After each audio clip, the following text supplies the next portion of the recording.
Est-ce qu'il y en a qui se prennent pour quelqu'un d'autre? Est-ce que ça arrive, ça? Est-ce que ça peut aller jusque là? De penser qu'on est Jésus, de penser qu'on est Napoléon, de penser... Est-ce que ça Oui. existe aussi? Alors Jésus, oui. Napoléon, non. Parce que les délires évoluent avec L'histoire. l'époque.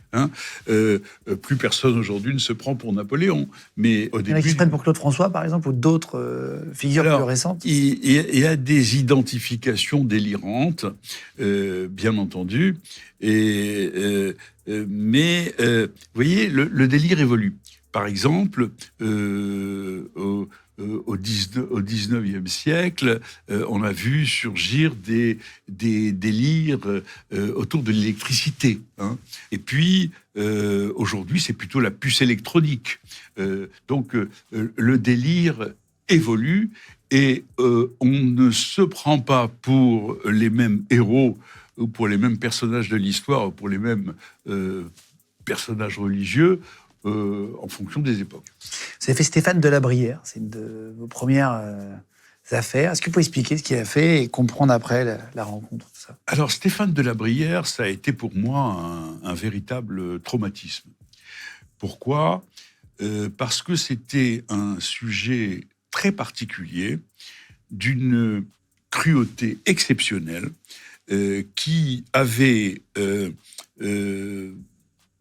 tué et violé le cadavre d'une femme qui avait surgi pendant un cambriolage.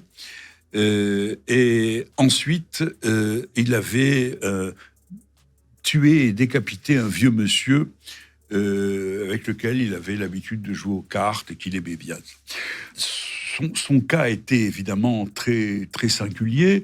Il y a toujours, vous savez, un détail, un élément qui frappe. Et moi, je me souviens de ce garçon qui avait décapité ce monsieur et qui avait mis sa tête dans son sac à dos. Et il allait avec ses copains au bar PMU boire un verre avec le sac à dos avec une tête dedans. Je veux dire que c'est quelque chose qui m'était resté.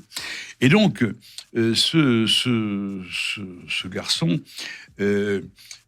avait une pathologie assez complexe, mais ce qui dominait au moment où nous l'examinions, c'était un envahissement par, on va dire, par le processus psychotique, par le schizophrénique.